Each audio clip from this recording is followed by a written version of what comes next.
तो मैं हूं दिनेश की ओर आप सबका स्वागत है न्यूमरोलॉजिकल कैलकुलेशन के अंदर।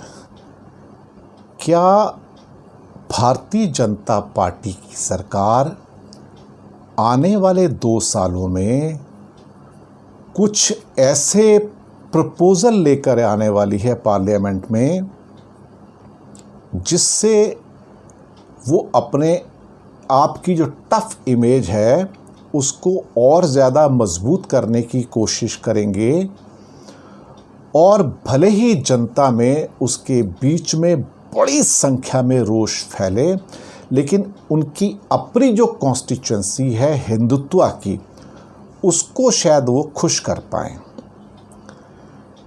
कभी कभी होता क्या है कि एक व्यक्ति को खुश करने के चक्कर में 2 व्यक्ति नाराज़ हो जाते हैं।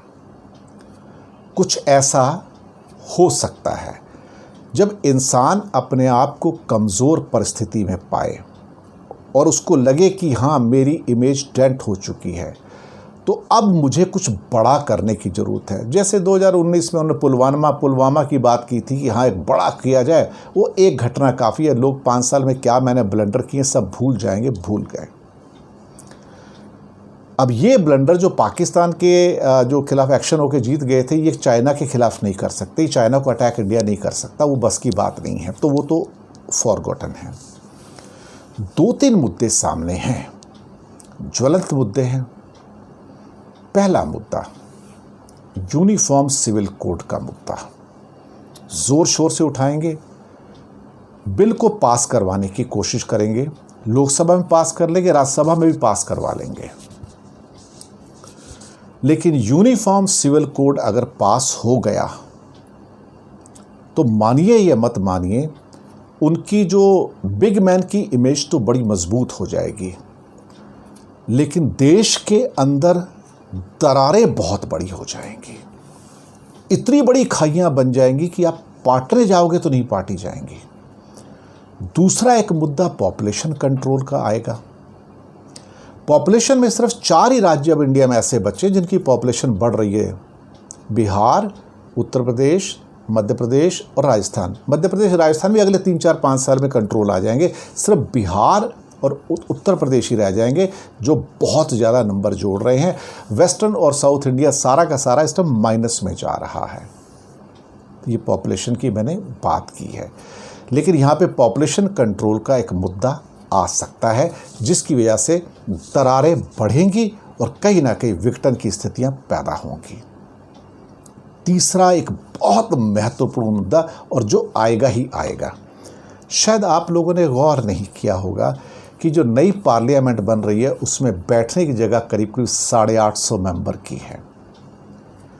मैं इस पर एक अलग से एक एपिसोड करूंगा और आपको बताऊंगा कि क्या हुआ कि जब ये लोकसभा की सीटों का पुनर्गठन होगा 2024 के इलेक्शन से पहले या उसके आसपास, ये भारत के इतिहास की 75-78 सालों में सबसे बड़ी घटना होगी।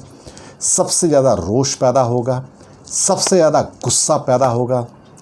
इतना गुस्सा पैदा होगा और इतनी खाइयाँ बढ़ जाएंगी कि शायद जिस ढंग से 1999 के अंदर अटल बिहारी वाजपेयी को यही पुनर्गठन का प्रपोज़ल वापस लेना पड़ा था और 25 साल के लिए ठंडे बस्ते में रखना पड़ा था, अभी भी करना पड़ेगा, क्योंकि उस टाइम जो होने जा रहा था उसकी आप कल्पना नहीं कर सकते हैं, और अब जो होने जाएगा उसकी भी आप कल्पना नहीं कर सकते, क्योंकि इसमें कुछ ऐसा हो जाएगा कि जिसके द्वारा भारत के अंदर जो खाइयाँ हैं वो बढ़ जाएंगी।